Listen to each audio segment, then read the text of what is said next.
please react to the reports of secret government surveillance of phones and internet? And can you also assure Americans that the government, your government, doesn't have some massive secret database of all their personal online information and activities? Yeah. When I came into this office, I made two commitments that are more important than any commitment I make. Number one, to keep the American people safe, and number two, to uphold the Constitution. And that includes what I consider to be a constitutional right to privacy and an observance of civil liberties. Now, the programs that have been discussed over the last couple of days in the press are secret in the sense that they're classified, but they're not secret in the sense that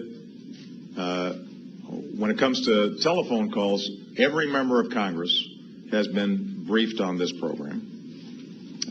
With respect to all these programs, the relevant intelligence committees are fully briefed on these programs. These are programs that have been authorized by broad bipartisan majorities repeatedly since 2006. And so I think at the outset it's important to understand that your duly elected representatives have been consistently informed on exactly what we're doing. Now, let me take the two issues separately. When it comes to telephone calls, nobody is listening to your telephone calls. That's not what this program's about. As was indicated, not what this program's about. As was indicated, what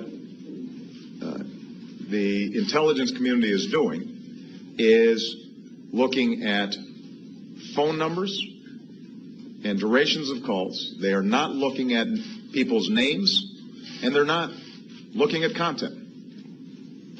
But by sifting through this so-called metadata, they may identify potential leads with respect to folks who might engage in terrorism. If these folks, if the intelligence community then actually wants to listen to a phone call, they've got to go back to a federal judge, just like they would in a criminal investigation. So I want to be very clear. Some of the hype that we've been hearing over the last day or so, nobody's listening to the content of people's phone calls. This program, by the way, is fully overseen not just by Congress, but by the FISA court, a court specially put together to evaluate classified programs to make sure that the executive branch or government generally is not abusing them and that it's being carried out consistent with the Constitution and rule of law.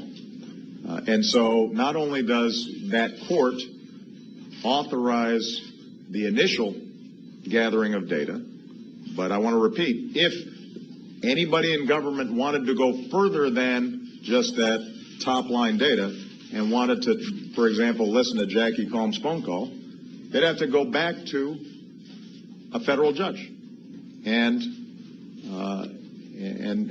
indicate why, in fact, they were doing further probing. Now, with respect to the internet and emails, this does not apply to U.S. citizens, and it does not apply to people living in the United States. And again, in this instance, not only is Congress fully apprised of it, but what is also true is that the FISA court has to authorize it. So, in summary, what you've got is two programs that were originally authorized by Congress, have been repeatedly authorized by Congress. Bipartisan majorities have approved them. Congress is continually briefed on how these are conducted. There are a whole range of safeguards involved, and federal judges are overseeing the entire program throughout. We're also setting up, we've also set up an audit process when I came into office to make sure that we're, after the fact, making absolutely certain that all the safeguards are being properly observed.